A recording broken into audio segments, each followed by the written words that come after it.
Em meio às luzes luxuosas de Lisboa, um empresário de sucesso que parecia ter tudo descobre que sua vida não passa de um espetáculo habilmente encenado. O amor em que confiou por 2 anos não passava de uma máscara fria, escondendo a ganância. Mas, justamente no momento em que acreditava ter perdido tudo, ele encontra outra mulher forte, sincera, com luz suficiente para iluminar o caminho de um coração despedaçado. Esta não é apenas uma história de traição, mas uma jornada para reencontrar a confiança, até compreender que o verdadeiro amor dispensa ilusões e se constrói nos detalhes mais simples e sinceros. A noite de Lisboa brilhava como uma pintura viva. As luzes amarelas das ruas de pedra refletiam no Tejo, cintilando como milhares de estrelas caídas. No coração da cidade, o Hotel Tivoli Avenida da Liberdade transformava-se no palco de um baile beneficente e luxuoso, onde a elite, magnatas, artistas e rostos de destaque da política se reuniam. Lustres de cristal lançavam luz cintilante pelo teto alto, misturando-se ao jazz suave que ecoava da banda no canto do salão. O aroma de perfumes sofisticados, do vinho tinto de qualidade e das amêndoas torradas da mesa de sobremesas criava uma atmosfera ao mesmo tempo elegante e sedutora. Miguel Azevedo, 37 anos, entrou naquele cenário como se lhe pertencesse. O smoking preto sob medida moldava-lhe o corpo, os sapatos lustrosos refletiam as luzes, e seu caminhar era firme, típico de quem está acostumado a ser o centro das atenções. Ele era dono da rede Restaurante Atlântico, um império gastronômico conhecido pela atenção a cada detalhe. Diziam que Miguel tinha tudo: dinheiro, poder, admiração.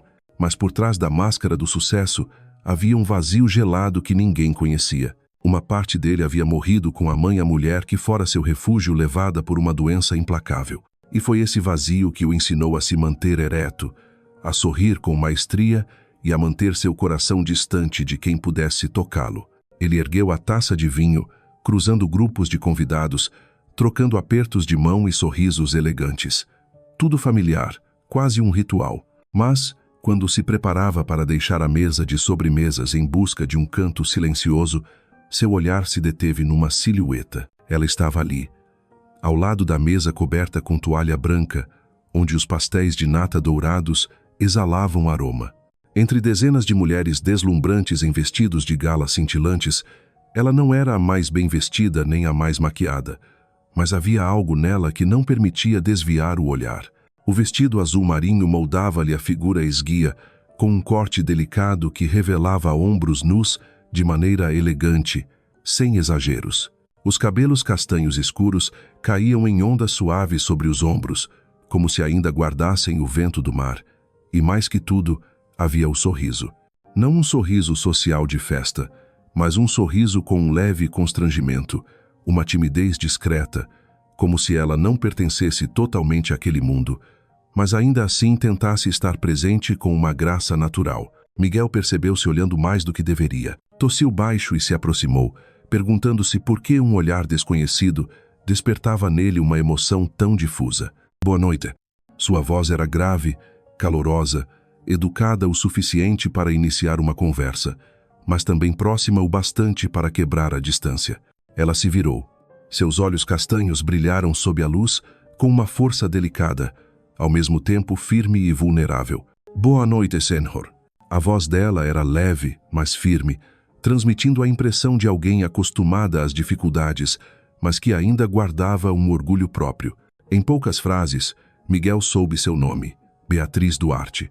A conversa logo deixou de ser mera troca de formalidades e se transformou em um relato pessoal carregado de emoção. Beatriz falou sobre sua mãe, Dona Lúcia, que lutava contra uma doença terrível. Contou sobre as idas apressadas ao hospital, as noites em claro cuidando da febre, os custos médicos cada vez mais altos que às vezes a faziam querer desabar. Miguel ouviu em silêncio. As palavras de Beatriz eram como uma mão invisível puxando-o de volta às próprias lembranças. Ele recordou a mãe, que passava horas na cozinha assando pão de ló, ensinando-lhe paciência e dedicação. Lembrou a noite final, quando a mão dela apertou a sua com fraqueza antes de soltar, lá para sempre. A ferida nunca havia cicatrizado, e agora a voz de Beatriz fazia-a sangrar outra vez. Deve ser muito difícil lidar com tudo isso sozinha. Escapou dos lábios de Miguel, seus olhos revelando uma rara empatia. Beatriz suspirou, um sorriso triste surgindo em sua boca. Mas faço o que posso. Ela é tudo o que tenho. Naquele instante, sob a luz dos cristais e o som suave da música, parecia formar-se um laço invisível entre duas almas. Não era um romance incendiário de imediato, mas uma sintonia discreta, como encontrar uma melodia familiar entre centenas de sons estranhos. A conversa foi interrompida quando outros convidados se aproximaram para cumprimentar Miguel. Ele se afastou, retomando o papel do empresário elegante, mas sua mente ainda guardava a imagem da mulher de vestido azul, com um sorriso tímido e os olhos cheios de histórias não contadas. Naquela noite, Lisboa continuou vibrante com música, risos e o tilintar de taças. Mas, para Miguel, o evento terminou naquele instante, no momento em que percebeu que o coração, adormecido por tanto tempo, voltava a bater num ritmo estranho e indizível. Miguel deixou o baile no frio suave da noite lisboeta, onde o vento do Tejo corria pelas ruas de pedra antigas, trazendo o cheiro salgado e um leve aroma de vinho dos bares em volta da praça. O som dos seus passos ecoava pelo calçamento, compassado como uma melodia grave, mas dentro dele surgiam notas dissonantes, ruídos que não conseguia calar. Beatriz. O nome soava como um refrão inacabado, levando-o a perguntar-se por que uma desconhecida lhe causava uma impressão tão intensa. De volta ao apartamento chiado, o espaço familiar se apresentou. Sala ampla com janelas voltadas para a Praça Luís de Camões, estantes repletas de livros de finanças e gastronomia, e sobre a mesa, a garrafa de vinho que ele não abrira. Mas, naquela noite, tudo parecia sem sabor. Sentou-se, abriu o laptop para conferir relatórios dos restaurantes, mas números e gráficos se tornaram borrões diante dos olhos. Em vez disso, a imagem de Beatriz surgia, o olhar misto de cansaço e determinação, a voz trêmula ao falar da mãe e o sorriso corajoso que tentava esconder o medo. Miguel bebeu um gole de vinho, deixando o líquido descer ardente pela garganta, mas sem conseguir afastar o vazio. Havia muito tempo não sentia seu coração ser tocado. Aquela emoção não se assemelhava às relações passageiras de antes. Era algo diferente, frágil, triste, mas que o fazia querer se aproximar. 2 dias depois, durante uma reunião no escritório do Atlântico, o celular vibrou. Na tela, uma mensagem de um número desconhecido. Olá, Miguel. Desculpe mandar mensagem assim. Só queria agradecer pela conversa naquela noite. Foi bom encontrar alguém que realmente ouve. Ele leu, e um sorriso involuntário surgiu em seus lábios. Sem hesitar, digitou. Também gostei de falar com você, Beatriz. Espero que esteja tudo bem com sua mãe. Só isso. E um pequeno fio se atou. Logo, outros fios se entrelaçaram, com mensagens trocadas durante o dia, votos de boa noite antes de dormir, histórias do cotidiano misturadas às preocupações com o hospital, custos de remédios e esperanças frágeis. Ao mesmo tempo, a vida de Miguel ganhava outro rumo. Ele conheceu Inês Figueira, a arquiteta convidada para reformar o restaurante Atlântico, a joia do seu império gastronômico. O primeiro encontro aconteceu no próprio local. Inês chegou com o cabelo preso, camisa branca simples e o olhar aceso de confiança. Nas mãos, um projeto cheio de anotações. Sem rodeios, disse, este espaço tem potencial, mas está mal aproveitado. Vamos precisar de mudanças estruturais, não só de decoração. Miguel ergueu as sobrancelhas. Estava acostumado a parceiros bajuladores, raramente tão francos. Mas Inês tinha a firmeza exata, sem impor, mas inspirando confiança. Passaram a reunião discutindo desde o gesso do teto até a iluminação. Sua voz era clara, cada argumento sólido. E no intervalo para um café bica amargo, a conversa desviou para música e viagens. Miguel percebeu, surpreso, que fazia tempo não ria com tanta leveza diante dos comentários espirituosos de uma mulher. De volta para casa, entre 2 linhas de mensagens, Beatriz com sua tristeza persistente, Inês com sua energia vibrante, Miguel sentiu-se caminhando sobre uma ponte estreita, equilibrando-se entre um passado doloroso e um futuro em potencial. Naquela noite, Beatriz escreveu: às vezes sinto que não vou aguentar mais, mas minha mãe é minha força. Obrigada por estar aqui, mesmo de longe. Ele leu, o coração apertando. Seus dedos responderam: conte comigo para o que precisar. Ao enviar, deixou o celular sobre a mesa e olhou pela janela as luzes piscando de Lisboa. Parte dele queria acreditar que estava fazendo a coisa certa, ajudando alguém em desespero. Mas, lá no fundo, na parte que já perdera tudo para uma doença cruel, havia um tremor, um medo de que, desta vez, estivesse entregando seu coração a um abismo sem fundo. Naquele silêncio, Miguel não sabia que, justamente ao enviar aquela mensagem, seu destino tomava um caminho cheio de desafios. Um caminho que o levaria por novas perdas, até conduzi-lo ao verdadeiro amor, mas não pela mulher que acreditava estar salvando, e sim pela mulher que jamais imaginou que entraria em sua vida. Inês. Lisboa, nos primeiros dias de verão, parecia vestir um manto dourado. O sol espalhava-se generoso pelos telhados vermelhos, escorrendo pelas ruas estreitas e íngremes onde os bondes amarelos rangiam ao passar. Para Miguel, a cidade antes familiar agora parecia estranha. Todas as manhãs, ao acordar, sua primeira ação já não era abrir o computador para verificar relatórios de negócios, mas sim pegar o celular. E, invariavelmente, ali estava uma mensagem de Beatriz à sua espera. Bom dia, Miguel. Mamãe passou a noite em claro, mas hoje está um pouco melhor. Espero que o teu dia seja mais leve. Ele lia devagar, deixando cada palavra infiltrar-se no pensamento. Mesmo curtas, aquelas frases o faziam sentir-se parte de uma história, de uma família que nunca conhecera, mas pela qual começava a nutrir afeto como se fosse sua. Respondia sempre com sinceridade: força, Beatriz. Um dia de cada vez. Se precisares, sabes que podes contar comigo. Ens. E assim, as mensagens foram se tornando um novo compasso em sua vida. Entre reuniões, assinaturas de contratos e o burburinho dos restaurantes, Miguel abria o celular às escondidas para ler o que Beatriz tinha a dizer. Quando ela falava dos custos crescentes dos remédios, o coração dele apertava. Quando enviava uma foto da mãe enrolada no cobertor roxo, ele sentia a emoção subir. Às vezes, acreditava que, ao ajudar Beatriz, estava também remendando a própria ferida aberta pela perda da mãe. Mas a vida não girava apenas em torno das mensagens. O Atlântico, a joia de sua rede gastronômica, estava entrando numa fase crucial de reforma.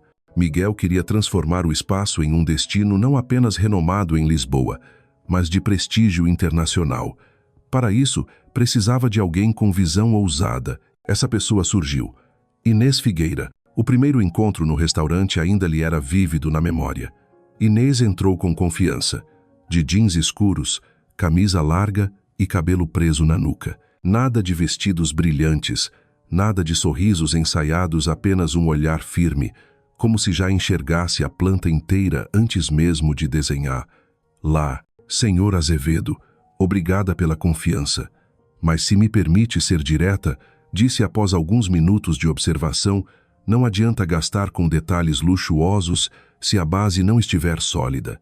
Miguel se surpreendeu. Estava acostumado a bajulações, raramente a franqueza. Sorriu levemente e respondeu com um aceno. Concordo. Prefiro ouvir a verdade a perder tempo com ilusões. A partir daí, mergulharam em debates intensos.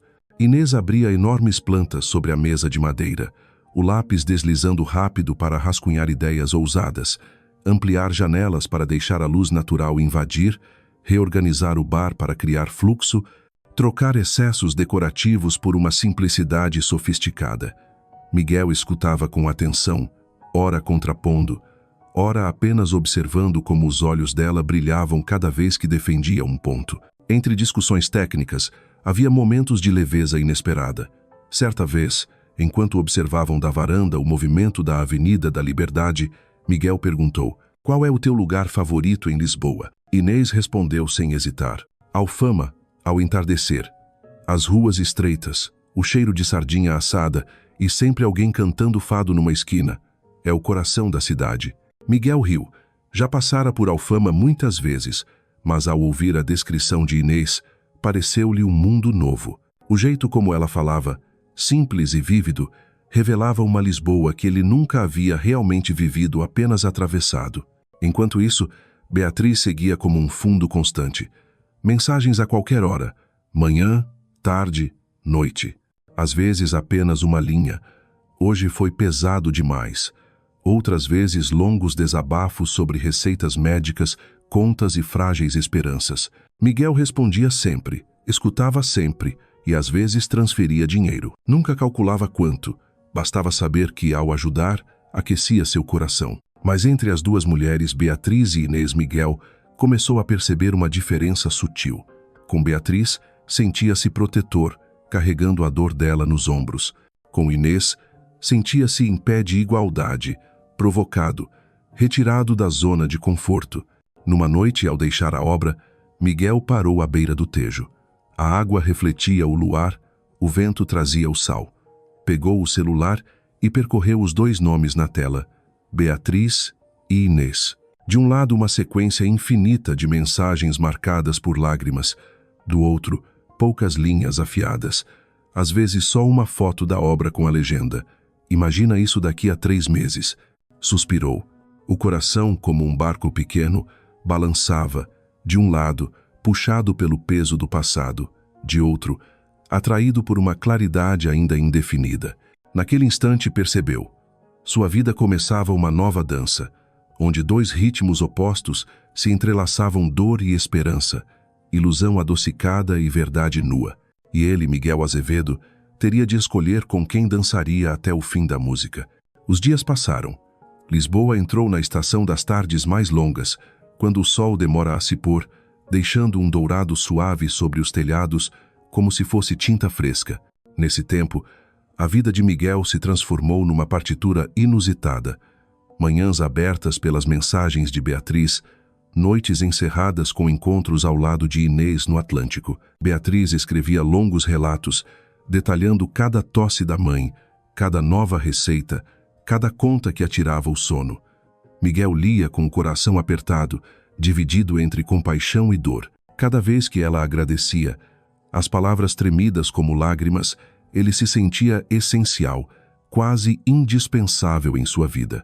Às vezes, Beatriz enviava fotos suas, exausta, ao lado da cama da mãe coberta pelo cobertor roxo, e aquelas imagens despertavam nele a memória da última noite de sua própria mãe, o mesmo olhar cansado, a mesma mão agarrada a um fio tênue de esperança. E assim, Miguel não conseguia se afastar. Mas, em um mundo paralelo, Inês se fazia presente de outro modo. Com ela, nunca eram lágrimas. Falava-se de luz, de linhas, de pequenas alegrias. Quando Miguel se estressava com atrasos dos empreiteiros, ela apenas encolhia os ombros. Miguel, às vezes a vida é como um edifício. Se a base estiver firme, pequenos atrasos não derrubam nada. A frase, leve como brisa, tinha força para acalmá-lo. Com Inês, ele respirava mais livre. Numa tarde chuvosa, estavam num café do bairro Alto. Inês pegou um guardanapo e rascunhou ali um esboço rápido, mostrando como imaginava a iluminação do teto. Miguel riu do traço torto, e ela riu junto, olhos brilhando, sem constrangimento. Naquele instante, ao som da chuva batendo no vidro, Miguel vislumbrou a simplicidade de uma vida em que poderia passar horas ao lado de uma mulher, em paz, sem precisar de muitas palavras. Mas, naquela mesma noite, o celular vibrou. Era Beatriz. Miguel, hoje foi horrível. Achei que ia perder minha mãe. Se não fosse o novo tratamento, talvez ela não tivesse resistido. Mas é tão caro, eu não sei mais o que fazer. O coração de Miguel apertou. Respondeu quase por reflexo. Não te preocupes com isso. Eu resolvo. Logo transferiu o dinheiro. Depois, ficou sentado em silêncio no apartamento do Chiado. A chuva seguia lá fora, mas dentro dele, 2 mundos se enfrentavam. De um lado, a sensação de estar fazendo o certo ao salvar Beatriz. Do outro, a leveza que Inês trazia, como vento dissipando nuvens pesadas. Aos poucos, Miguel percebeu que seus batimentos mudavam conforme o nome na tela. Quando era Beatriz, sentia responsabilidade, tristeza e até certo orgulho de ser o porto seguro dela. Quando era Inês, surgia curiosidade, um sorriso involuntário, a vontade de prolongar a conversa. Noutra noite, enquanto observavam juntos as luzes da cidade da obra em reforma, Inês se virou de repente. Sabes, Miguel, Tem sempre aquele ar sério, como se carregasses o mundo às costas. Mas às vezes, ajudar demais também pode cegar. Miguel silenciou, sorriu de canto, mas dentro de si um sino ecoava. Pensou em Beatriz, nas histórias repetidas, no cobertor roxo em cada foto, mas logo afastou a ideia. Não, Beatriz realmente precisava dele. Naquela noite, ao voltar para casa, abriu o celular. Como previsto, uma mensagem o aguardava: obrigada por existires. Sem ti, eu não sei como sobreviveria. Miguel deixou o aparelho sobre a mesa e foi até a varanda olhar Lisboa iluminada. As luzes da rua desenhavam uma constelação no chão. Suspirou. Naquele instante, sabia que estava na beira de um limite delicado. De um lado, a responsabilidade nutrida pela compaixão. De outro, a verdade que poderia doer. E embora não admitisse, no fundo, Miguel já sentia seu coração inclinar-se não exatamente para Beatriz e suas lágrimas, mas para Inês, a mulher que trazia luz. O verão em Lisboa sempre vinha acompanhado de um sol radiante, mas naquela manhã, para Miguel, a luz parecia mais suave graças a uma curta mensagem: a mamãe sorriu hoje. Depois de tanta dor, foi como um milagre. Obrigada por tudo, Miguel.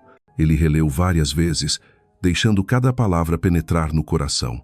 Em sua mente surgia a imagem de Dona Lúcia, a mulher que nunca conhecera, mas que já lhe parecia tão próxima quanto alguém da família.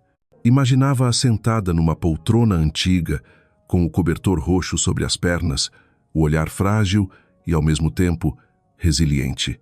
Cada foto enviada por Beatriz reforçava esse retrato, como se gravasse uma história que Miguel acreditava ser verdadeira até a raiz. No início, ele mandara apenas pequenas quantias para ajudar nos remédios. Mas cada vez que Beatriz mencionava o hospital, cada vez que escrevia: não sei como vou conseguir pagar esta conta, o coração dele se contraía e a reação era imediata. Assim, os valores foram crescendo, de algumas centenas a vários milhares de euros. Miguel nunca fazia as contas. A cada transferência, sentia como se estivesse colocando mais um tijolo na casa segura que construía para Beatriz e sua mãe. E mais que isso, acreditava estar curando a própria ferida. As noites passadas ao lado do leito da mãe no Hospital de Santa Maria ainda estavam vivas em sua memória. O cheiro de desinfetante, o som regular das máquinas, a mão debilitada que se agarrava à sua. A impotência daquela época nunca o abandonara. Por isso, ao ouvir as preocupações de Beatriz, sentia como se recebesse uma segunda chance, a oportunidade de fazer agora o que não pôde antes: salvar uma mãe. As mensagens de Beatriz tornavam-se cada vez mais longas, carregadas de emoção. Um dia, ela escreveu: ontem fiquei no hospital até às 3 da manhã. Vi a mamãe dormir, com aquele sorriso frágil. Miguel, sem ti não sei se conseguiria suportar. Tu não imaginas o quanto és importante. Ao ler, Miguel recostou-se na cadeira, tomado por uma mistura de orgulho e responsabilidade. Pela primeira vez em muitos anos, não se sentia sozinho. Já não era apenas o empresário estampado nas revistas, o patrão severo do Atlântico. Era o apoio de uma mulher, o herói silencioso de uma história banhada em lágrimas. Enquanto isso, Inês continuava a acompanhar o projeto de reforma, mas a energia entre eles era completamente diferente. Ao lado dela, Miguel não precisava ser o salvador. Inês se colocava de igual para igual, direta, às vezes até incisiva em seus argumentos. Numa tarde, os dois estavam no escritório improvisado dentro da obra. O barulho dos pedreiros e o som das furadeiras preenchiam o ar. Inês empurrou para ele uma nova estimativa, os olhos brilhando. Vê, Miguel, se investirmos no essencial, conseguimos cortar quase 20% do orçamento. O segredo não é gastar mais, é gastar certo. Ele levantou os olhos para ela. Naquela frase, ouviu não só uma lição de arquitetura, mas também um ensinamento para sua própria vida. Sorriu. Talvez tenhas razão. O resto é só enfeite, não é? Ela assentiu. E ambos riram. Eram momentos leves, contrastando com as noites em que, de volta ao apartamento, o celular de Miguel acendia com mensagens de Beatriz. Sempre o mesmo enredo. O estado da mãe, as despesas impossíveis, a angústia sufocante. Ele respondia sem hesitar e, mais uma vez, o dinheiro partia como um reflexo automático. Em uma das raras ocasiões, Beatriz ligou por vídeo. A imagem mostrou seu rosto abatido, os cabelos soltos, os olhos vermelhos. Ao lado, na poltrona, a mãe, coberta pelo mesmo cobertor roxo. Aproximando a câmera, a voz embargada, Beatriz disse: "Olha, ela está sorrindo, Miguel. Mesmo com dor, ela sorri." Miguel ficou com a garganta fechada, a mão apertando o celular. Aquela cena era como uma lâmina que cortava suas memórias, trazendo de volta os últimos dias de sua mãe. A compaixão e o desejo de salvar alguém se misturavam até se tornarem uma fé absoluta. Não havia dúvidas. Naquela noite, quando Beatriz escreveu: "És o meu anjo", ele respondeu apenas: "Não, Beatriz, só quero que não te sintas sozinha." E acreditava, de todo o coração, que estava fazendo o certo. As noites de Lisboa tinham uma calma diferente do dia. Os bondes já não passavam, as ruas mergulhavam no silêncio, apenas passos perdidos ecoando pelo calçamento. No apartamento do Chiado, Miguel estava só no sofá de couro, segurando uma taça de vinho ainda intocada. A tela do celular brilhava com novas mensagens de Beatriz. "Hoje precisei comprar mais medicamentos.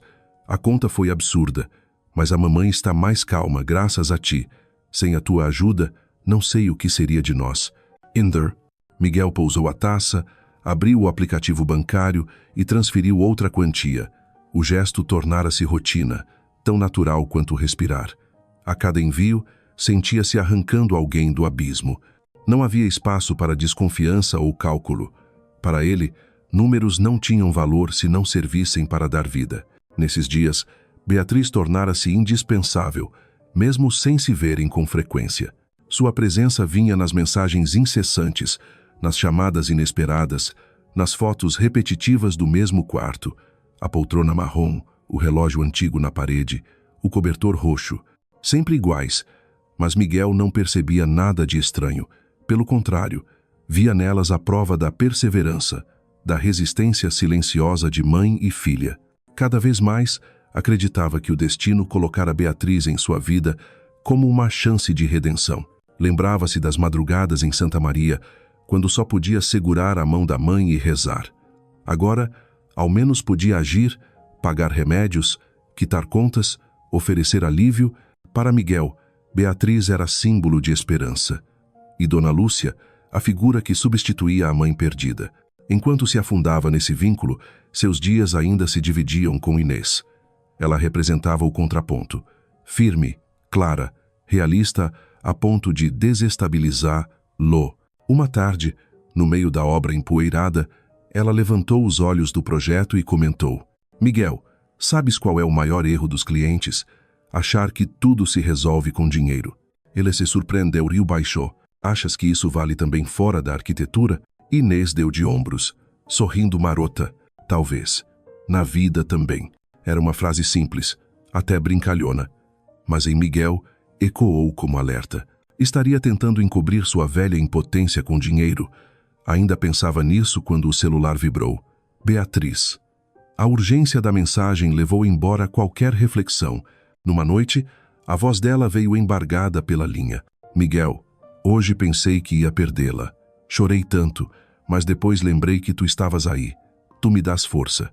Ao ouvir os soluços, Miguel fechou os olhos, o coração apertado. Murmurou: "Eu nunca vou deixar-te sozinha, Beatriz. Nunca." Quando a ligação terminou, ficou sentado por muito tempo no escuro, o vinho já frio na mão.